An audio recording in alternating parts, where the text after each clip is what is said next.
Hello, everyone, and welcome to the first ARC live stream live from the Network School over here in the Singapore Johor Special Economic Zone. The purpose of this basically is to get to know more of the people that are already here, sort of occupying and starting to make this little island that we call home a bit more home-like. And so we've got this first episode going to be like a weekly edition. We've got some incredible people that are kind of spending their time at the minute. I just want to get to know. So thank you for listening. And, we'd love to kick off. Thank you for being here. Yeah, thanks for having me. My name's Sean, and we came out here. It's been awesome at the Network School. I had some friends that were already here and sort of talked us into coming out. And honestly, it's been great out here. Everybody's just locked in, working on stuff. And we came out here to finish building our self-stocking crypto ATM here. And it's kind of fairly obvious and, obstructing the, the not so great kind of view here. But wind back a little bit. Okay, so who are you? Where are you from? How did you get into this before you were even, working on Yeah, this? sure. I'm US based, and we had previously made and operated Bitcoin ATMs, which in the US, the regulations around those are very comprehensive to say the least, and sort of needing bank accounts to handle the cash deposits and everything else sort of regulate us out of existence, essentially, and going out of New York doing that. And then we sort of came up with this idea to run the ATMs as a liquidity pool and incentivize users to restock them. And that sort of made everything else possible that was previously stopped by overregulation and, the dependency on the banking industry. Do people need these? I'm going to sort of guess that the average person, it's I've been aware of Bitcoin ATMs for probably I don't know, 8 years or something, right? And I don't know if I managed to get a transaction. I used to live in central London, and we had one of the first, I think the first Bitcoin ATM was on Brick Lane in Shoreditch in London. And I think every time I walk past, there's so much graffiti and all the rest of it over it, right? That I was always too scared to sort of to use it, right? But who needs this? Who cares about a Bitcoin ATM? Yeah, so really, primarily, it was anyone who had gotten their accounts shut down by using crypto exchanges. So very early on in the crypto space, just by having your bank account send a wire to a crypto exchange, a lot of banks were just straight closing accounts. Sure. So at that time, there was a huge necessity. Now that we have, great on and off ramps, things like Coinbase, Cash App, things like that, in the US, where everybody's banked, it becomes not quite the necessity that it was previously, but they still do very large volume. Sure. If you do some research on the volume of these machines, they still do consistent business, even though their overhead is monstrous. They have armored drivers taking cash around. But really, I think the opportunity for these crypto ATMs are places where the banking infrastructure is not so complete. Sure. Yeah. No, it's super interesting. So again, you were working in this before, with kind of the sort of the original kind of Bitcoin ATMs, and then you've started Bankless. So why? Let's start there. Why do we need this? Yeah, really, as soon as we realized that we can run these machines with a high volume cash recycler. So this is a very new piece of technology. Most cash recyclers are very, very expensive. Sure. And the drivers to use them are not the easiest to work with. So the company that had previously made bill recyclers for us that were not as high volume released this model, which allowed us to design a liquidity pool based ATM. And as soon as we that clicked for us, it made it, hey, we can do this again. And we don't need to rely on the banking industry to do so anymore. Right. And explain that, right? Because this is not just, this is unique, right? This is basically a world first, right? Yeah, exactly. We're going to hopefully in a second, I'm going to do my first ever transaction with this, and it'll be a world first sort of live kind of because explain what's unique about this versus a traditional. Sure. So conventional Bitcoin ATMs, a lot of the times your volume is one way, be it people withdrawing cash, which is more rare. Most of the time it's people buying crypto out of the ATMs one direction. And then the operator winds up with a pile of cash that they need to transport to a bank, send off a wire, and restock the machine. So this is all a big overhead cost and everything else. This machine operates as a liquidity pool. So when you stock it initially, this is using USDC on base against fiat to trade. And when you initially stock it, you stock it with 50-50 value, cash versus crypto. And as one side becomes depleted, we raise the value, change the pricing structure dynamically so that customers can actually make money by going to the machine and restocking it with whatever the machine needs. So in addition to that, anyone can add liquidity to the ATM and begin making money on that movement back and forth along that AMM bonding curve.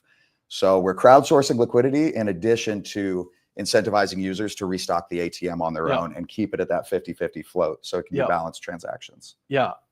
I mean, it's like at one side, it's like an extremely simple concept, right? Like, why hasn't it been done before? I think they, rather than going the route of innovating their way out of the banks, I think conventional Bitcoin ATM operators went the route of doing the compliance battle and fighting their way into banks, which was terrible. And now they've, sort of figured that out and they're running profitable businesses. But I think this model of ATM is going to click for existing operators very quickly. No, interesting. So I think you think your route to market for existing operators as opposed to sort of like going direct yourselves or, early? I think there's two. So I think our initial immediate route is going to be presenting this to existing Bitcoin ATM operators. Sure. And I think those are the ones who are first going to immediately recognize the value. Then the real opportunity that I think this allows for is heading into emerging markets that already have an active peer-to-peer scene and basically supercharging those markets with a bankless terminal with very deep liquidity on each sides and sort of facilitate those markets and allow them to essentially leapfrog the banking industry and skip it entirely. Sort of the way like phone lines and cellular, like they were able to just jump over that. No, I'm with you. I think it sounds amazing and almost sounds too good to be true. So that marks the first time I've touched the machine. And what I would love to do is try and actually use it now live for the very, very first time. Let's do it. Yeah, you set this up in the network school like a week ago. Yeah, we came out here and we started building this thing out really to completion here 2.5 weeks ago. Sure. And we're getting very close to MVP, still working out some bugs, some user experience, but yeah, it's getting real close. So let's, this is like, let's see if we can tell run me, it. what do you need me to, Sure. what do you need me to do? So let me wake this up here. All right, cool. So I think we're going to go for a Phantom wallet. Is that going to be okay? Yeah, so you've got your Phantom wallet there. So we're going to do you'll do a cash withdrawal initially, and then we can see you buy some crypto. So we head in here and this shows the rates. So you can see 1 USDC is going to equal 4.24 MYR. Nice. And it's actually right there exact. So we have almost perfectly balanced liquidity. So we've got 2,500 MYR, which is 590 USD, and we have 589 USDC. Okay. So it's almost exactly on market rate. So we're going to withdraw cash first. Okay, right. So I've got a button to withdraw cash. Yeah. And then we're going to select 150 MYR bill. Yep. Perfect. Yeah. And now it's generated you a QR to pay there. Okay, and so I'm going to send USDC. And wants you to send 12.07 USDC for 50 MYR, which is worth roughly 1179 USD. Okay, let's see. And you can confirm the address up there, right here. Looks grand. And then so I need to mark available to send. So should I just send max or no, don't send max. Send what it wants. 12.0. Yeah, 12.07. And is that already telling me sort of like the dollar value of what I'm expecting to get out? Yeah, okay, yeah. So exactly. You can see that little bit margin. So it's telling me that I'm going to get 50 sort of like ringgit out the other side, which is worth like $11.79, and then I'm paying $12.07 to get that. So let's go. So I'm about to send kind of here. Don't know if you can see that. Sent. So there's all right, beautiful. Oh shit! Like, look at that. Look at that. Did you hear that come out? I just sent this here. There it is, like there, and bang, in. Real money. That just came out in the machine. That was unbelievably fast. Excellent. I thought that was going to be like complicated or something, actually, to be honest. That's fantastic. Every time I've touched an actual Bitcoin ATM, but I do have to admit I've not touched one in a couple of years, but like they've been a nightmare from like a UX, etc. Okay, that's insane. So can we give it back? Let's do it. So now we're going to go into into purchasing crypto here. So for buying crypto, it needs your USDC address. Okay, cool. And you can scan it here in the barcode scanner. Base, you got it. So base address here. And scan it right here. Oh, nice. There you go. Scanned, and we'll continue. And now this is lit up. You can put your 50 back in there. Is there like a special way I have to do this? Or? You know, it likes it for the holographic first. We'll see if it takes it. All right, good to go. It's just done. Nice. Am I gonna let's have a look. I've got my phone on Do Not Disturb, so I didn't get a notification. But so you can actually, it's not going to pay out just yet because you can still put in more cash. Oh yeah, of course. Yeah, sure. So right now you can see that you put in 11.79. worth of cash. Hi, we got some fellow sort of other Yeah. folks. These guys are great. Maybe we'll roll them into kind of joining in a little bit, right?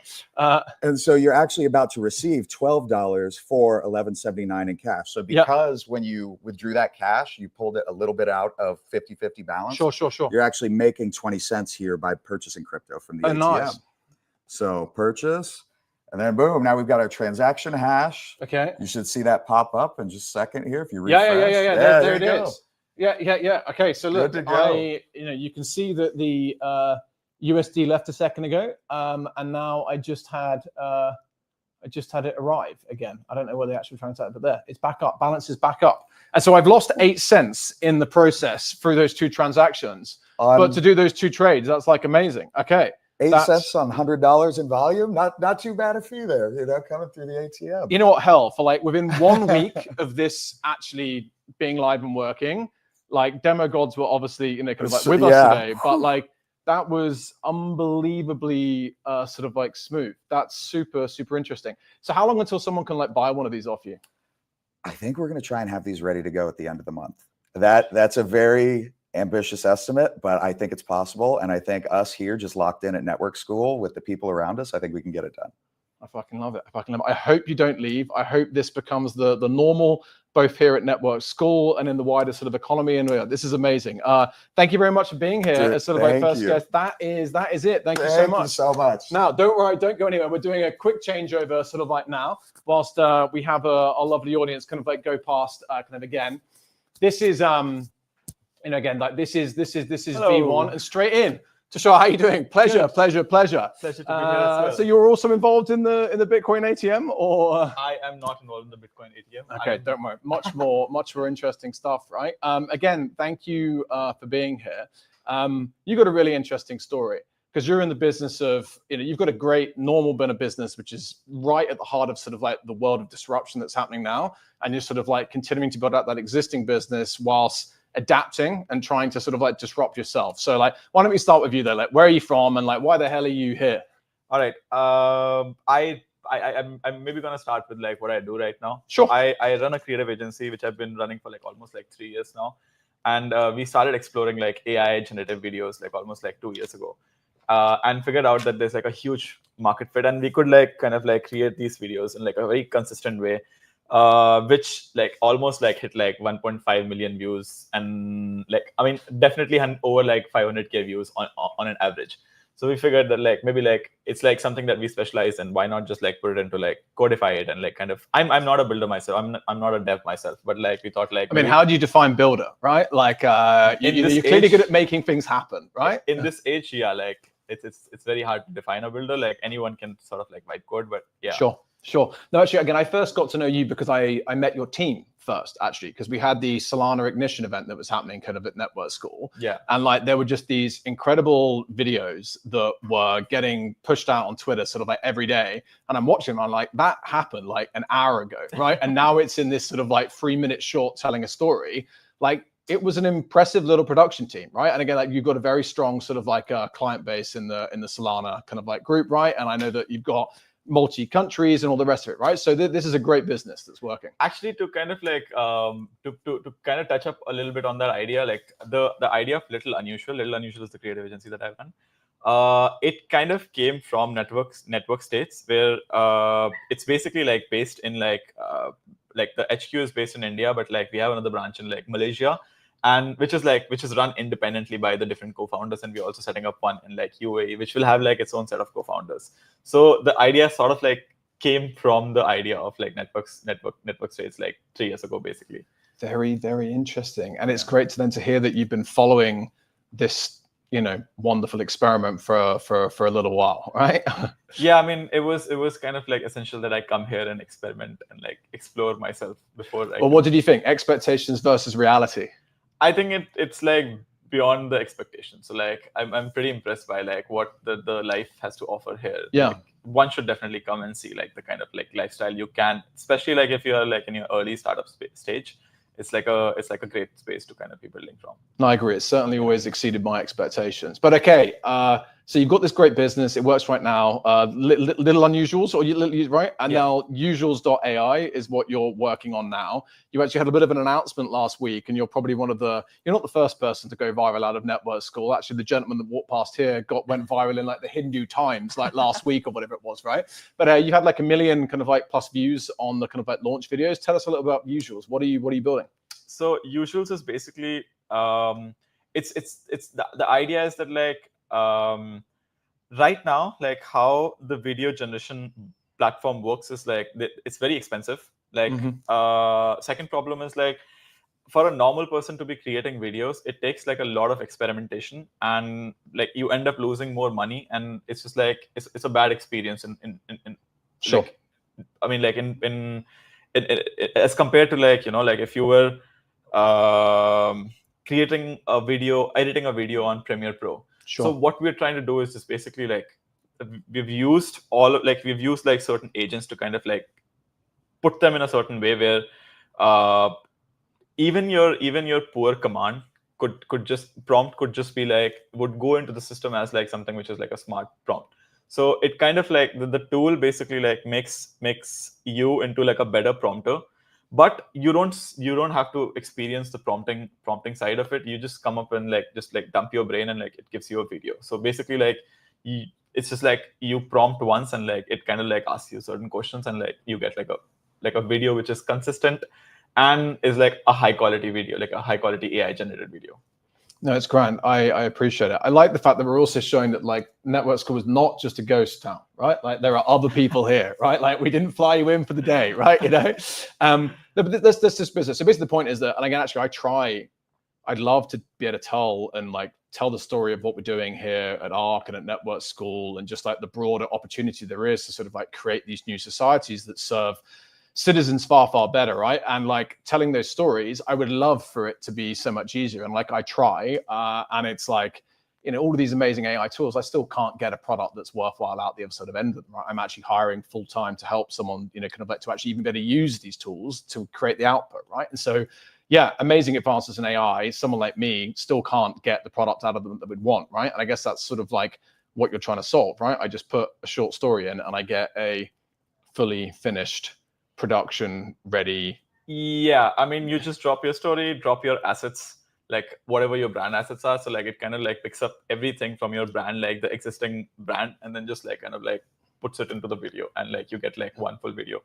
The tool also kind of like helped. I mean, like if you want to go into like, you know, like the micro of the editing, it also has like a node side. Yep. So you can actually go and change like a certain shot, like as per your convenience, or basically like, you know, like plug in your advertisement, like with the story, just by like changing the node side of it. Yeah, sure. And so like, when did you start working on this?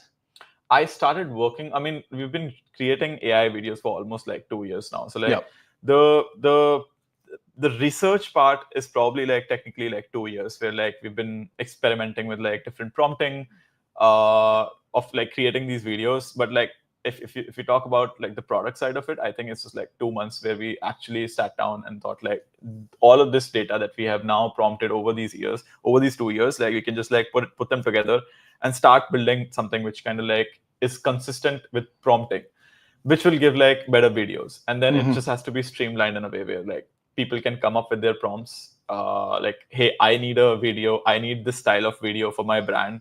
Here are the you know, like assets of my brand. Just like make a video for me. Sure. Like a 30-second or 45-second video for me.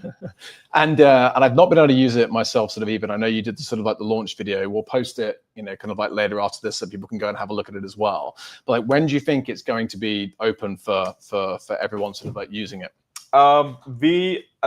We're trying to put it out by the end of this month, but it's definitely like a very like I'm trying to make it into something which actually like adds value. So there's like I think I'll be able to push it by the end of the month. Okay, well, if you push it by the end of next month, like again, that's an amazing outcome, right? That's like 10 days, right? And it's busy, right?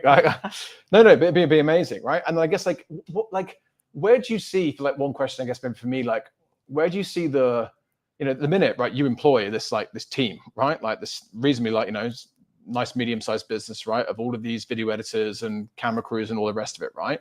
Like, what do you see them doing in 2 years when Usuals.ai just sort of like does everything? What's going to happen? So how we have like thought about this in as we go in the future is that like if you're a creator, this is a tool that sort of like 10x's your creativity. So like it doesn't put you out of the system altogether.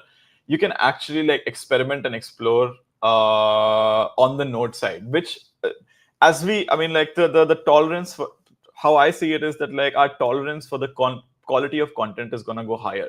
Like in order for you to actually like for you to survive like the market or a video to be actually have an impact, you'll have to put a lot of brain into it. Like considering like there's going to be like, you know, like 5 more tools which are probably like going to like create like like you can just like do this and like create like random content. So like our tolerance for like content like which is not well produced is going to go higher. So like you will still need that brain. And so the tool is designed for creators and people who want to like, you know, like who are starting out their agencies or like who are starting out their products and like want a cheaper solution and cannot afford a very high 10K or like 20K ad. So this is the market that I'm trying to go for. No, it makes a lot of sense. Like I think it's interesting, like the bar just like keeps on, you know, being raised for what's sort of expected, right? And you're at a really interesting point, right? Again, whether you launch this month or next month, like who sort of really cares, right? But you are in this, like you're in the hottest piece of technology in the world right now, right? Everyone is thinking, everyone is playing with these tools, right? And I guess again, you have already gone viral, right? How do you feel about the prospect of having to chart one of these rocket ships? I mean, like, woe me, right? Like nice problem to have, but like, if you crack this right, this is one of those companies, right, where it's like every single person is going to want to try it. They're all going to be happy to pay $20, $50 a month as part of that subscription. And this could really be, you know, one of Network Schools, if it's like sort of like first sort of like rocket ships for someone that's been building sort of like here. Like, do you think that's sort of, there's like a path there that's sort of like kind of like crazy for you? What's your view on how the next 6 months goes? Honestly, like at this point, I'm trying to like keep my heads down and just like get the product out first, because this can blow up, or like this can also like, you know, like it can blow up. So I just need to, my only focus is going to be like how I kind of like make something which helps people, and just like kind of like will focus on like how I can keep troubleshooting these problems for like create people who are using this the times to come. Like if I kind of like focus on like if it's going to blow up or if it's going to blow up, that's definitely going to take me away from like the whole Sure. Yeah. But I guess the beauty of this, right, is that again, you've been in the trenches.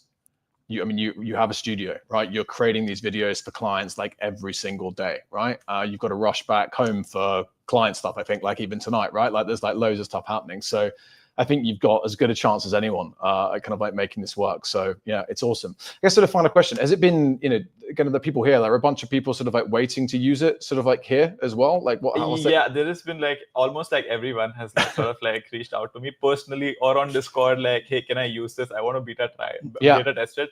And I'm like, the beta is not ready yet. I'm so sorry, but like it's also like it's like a driving motivation for me, to be honest, like that, like I have to now put out something which like actually makes a difference. No, it's good. Yeah. It's good. Well, look, thank you for being here. It's been great to me. It's great to see your team in action as well. I'm hoping that, well, again, we're still going to see that team in action in the future, but they're going to be creating even crazier things on the same day that I was already amazed about by using your tools. So again, thanks for coming. Pleasure. Absolutely. Thank you last so much guest. Thank you so much. Okay, right. So we're doing the last switch over for edition kind of like 1.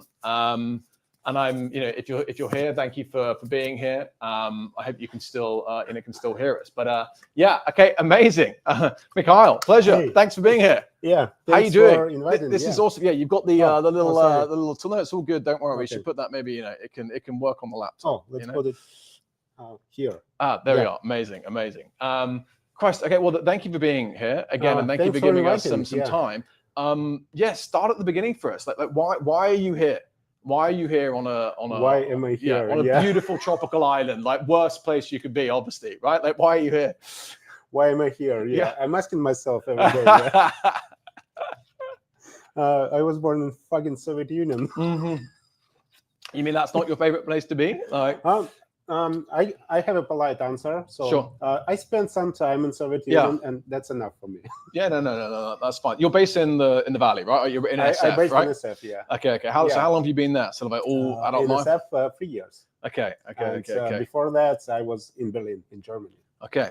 So I was hopping on countries, and yeah, eventually I'm here. No, it's super Yeah, cool. And so, but- so what? yeah. But what are you? So what are you working on? Yeah, I'm working on hardware crypto wallets. Okay, Yeah. it's almost like we've got like a theme here, right? Like some real world hardware, crypto related, right? Like Yeah. I wouldn't want to say it was that Hardware. intentional, but like Yeah. emphasis on the hard, right? I mean, you've got a really interesting story, right? Because you've like again been like literally manually assembling stuff. But so get us back to the beginning. Like, what are you building? I'm building a hardware crypto wallet. Yeah, and yeah, I built it by myself. I'm an engineer, mostly from software side, but I've been tinkering with hardware Mhm. since I was 12. Mm-hmm. Yeah, being in Soviet Union, yeah, it was hard to find components in that country, so I was disassembling everything, assembling everything again, yeah, building some stuff. Yeah, and now, yeah, I decided to build another one, hardware crypto wallet. That's amazing. Okay, so you have it with Yeah. you, right? Let's make it really clear what it Yeah. is that you are sort of building, right? Yeah, So this is a hardware crypto wallet that's coming out of an existing wallet. Yeah, And yeah, amazing. I have held this one before, but it's like a beautiful little device to hold. I'm going to bring it up and let you kind of like see what it is, right? So really little small, look at that. It's just like a mini iPhone, to be honest. It feels like very sort of like polished and that yeah. sort of. Some you can people call it Heat up. iPod for crypto. Yeah. No, it is. It's like a little, and like there's a, I don't even know how to use it, but they are. So it this has is button super. here. Yeah, Okay, that's it. Yeah. So So, if like you we click can it and press release the it, button yeah. on the side, and then like there it is. Yeah. Hello, and that's your little hardware wallet. And I'm not going to ask you for your password, so it's all let me- back to you there. yeah. But why do we need another hardware wallet? Right? Like there's So, there's Ledger, there's Trezor. Like why isn't this problem solved? So crypto been here for more than a decade, I think, and people still get scammed. Yeah, every day. Yeah, and so it's a long story. Yeah, I got myself into the crypto because I was looking for new magic technology, and I found it in crypto because behind crypto we have some kind of philosophical idea to give power of the money back to the humanity, to the Sure. people. Yeah, and Did you get scammed? yes, I did. I've been pretty lucky not to, but it's like the same reason I haven't got all of these like airdrops that are worth tens of thousands of dollars, because I've always been pretty like cautious about what I sort of like touch. But okay, so got scammed, and you're like, this is Ledger's fault. No, so I came up with the idea. Even I was thinking about building ATM actually. Before that, What do you think of this? I think it's beautiful, and I like the idea that it balances itself. Yeah, And yeah, it's I love it. Yeah, I love it as It's well. beautiful. Yeah. Yeah, amazing. But anyway, okay, so you were looking at one of these, but Yeah, you thought, okay, I was looking on for ATMs, and eventually I start to dig into the crypto, hot wallet, cold wallet. I got some cold wallets from existing manufacturers, and I realized that these devices are good, but they made by gigs for gigs only, mostly. sure. So it's hard to use hardware wallets by non-technical people. So you need a friend who is technical to set up your wallet for you. Yeah. Even using a hot wallet is like hard enough. Yeah. Like I still hate every transaction I have to be involved in. Yeah. I'm still always worried. It's like, I don't know. I wonder if it's like, as rational a fear these days, because it's like, you're sending money with the normal banking system, right? Like, you put the digits wrong, like, you still got problems, right? Yeah. So, it is obviously a lot better. But okay, but the hardware, there are other hardware wallets. Why did we need like a new hardware wallet? One, I think you're talking about the user experience of using it, right? And I think that's like user experience, open source, and I built it by myself. Yeah, for myself. No, yeah, And now it's a company. Yeah. So I assembled 500 units in San Francisco, 500 units in Berlin Yeah. with these two couple hands. Yeah. By And I myself, mean, yeah. you've done a good job. Like this, honestly, the quality of the work looks like really nice. Yeah, thank you. But I mean, like, how long did it take you to make each one?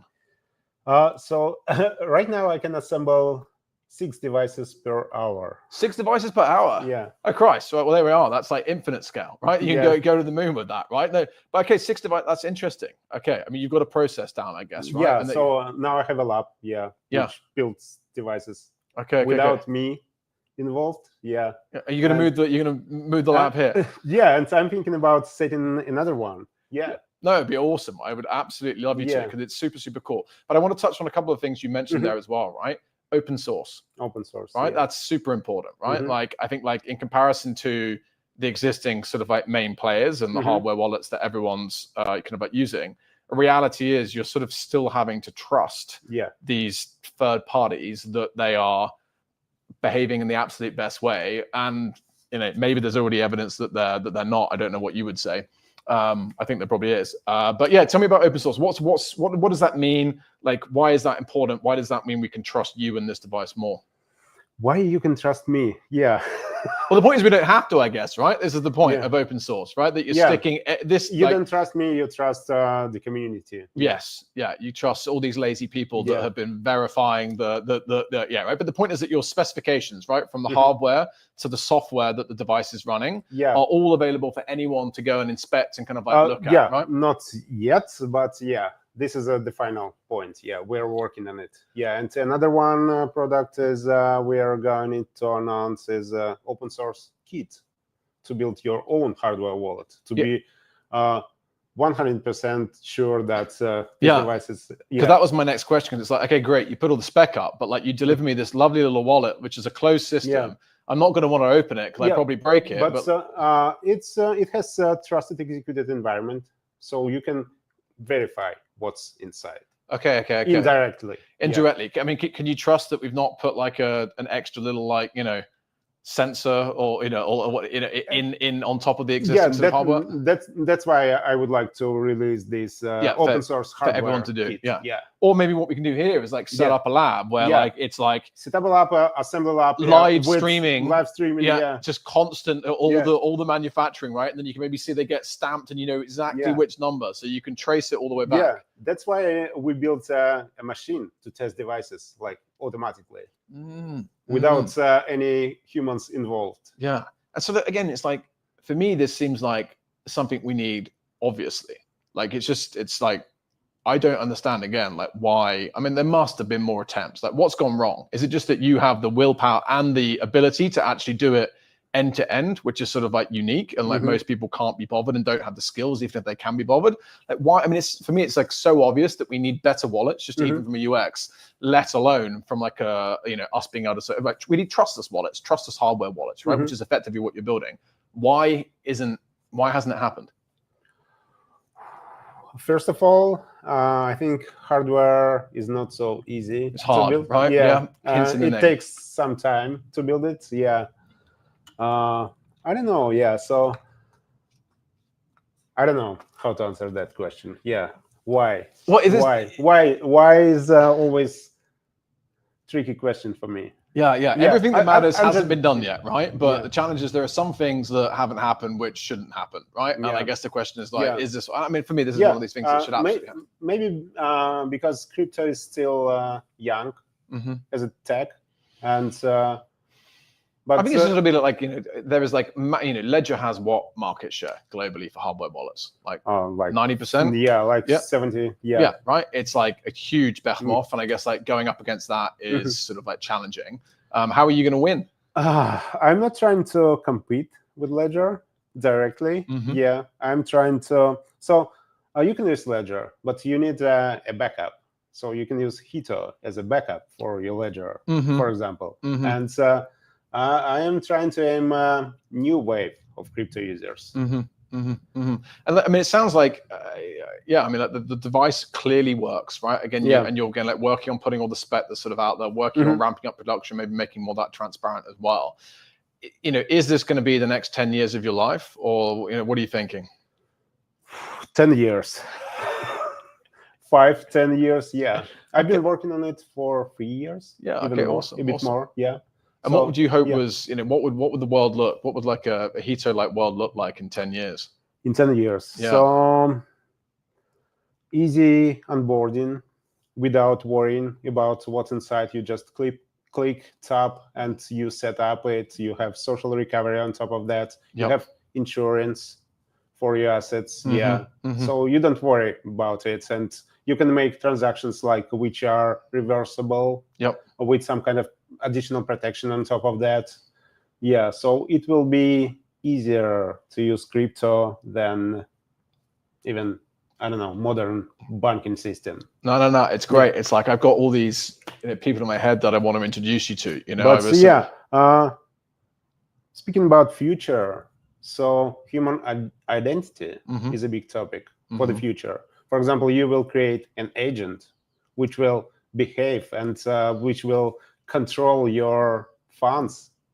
And I, as another person, communicating not only with you but with your agent, I need some kind of proof to verify what happens behind it. Yes. Yeah. Yeah. I see what you see this moving into, sort of like proving identity. Yeah. That's Maybe not proof of humanity, but proof of just sort of like personhood. If we're going to call agents persons, it's actually I gave a talk in Prospera like a year and a bit ago, and sort of the working title was like the city of the gods.